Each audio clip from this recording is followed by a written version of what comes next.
Bé, jo us vull parlar de la resiliència i ho faré amb un verb, el verb resiliar. Per què? Perquè el verb ens convida a l'acció. I quan parlem de resiliència hem de parlar justament d'aquesta acció, no? De voler ser resilient, no? I de treballar-nos per ser persones resilients. Per tant, la resiliència l'hem de treballar amb un abans, amb un durant i amb un després. Sí?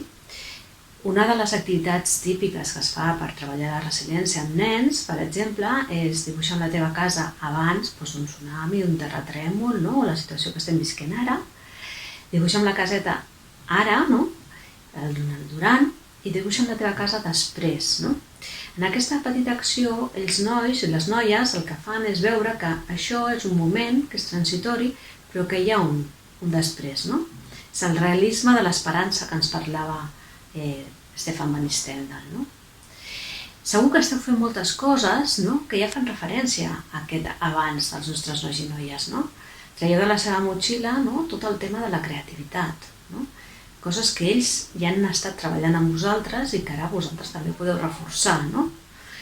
Quan som creatius el que fem és que és més difícil tirar la tovallola. No? Davant d'un problema veiem alternatives, no?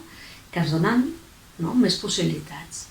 La resiliència és aquesta generació d'oportunitats. No? Per tant, quan més creatius siguem, no? Més resilients podrem arribar a ser. Altres coses que esteu fent seguríssim, no? És, per exemple, la introspecció. No? Donar aquest temps als nostres nois i noies per sentir-se, no? Per veure com estan, si estan tristos, no? Si estan angoixats, entendre que això és un procés natural, no?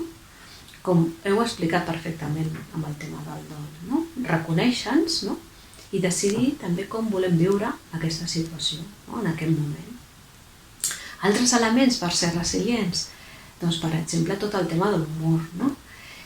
Per què? Perquè l'humor ens ajuda a desdramatitzar, sí? I res, només voldria acabar amb un últim missatge esperançador, no? D'entendre que tot el que estem vivint, no té per què ser traumàtic, perquè el trauma en si es crea amb un doble cop. El primer cop, no? És la situació que estem vivint del Covid-19, no? I tot el que això suposa, però el que fa realment el trauma és com m'explico o m'expliquen això que m'està passant. I aquí vosaltres teniu un paper fonamental.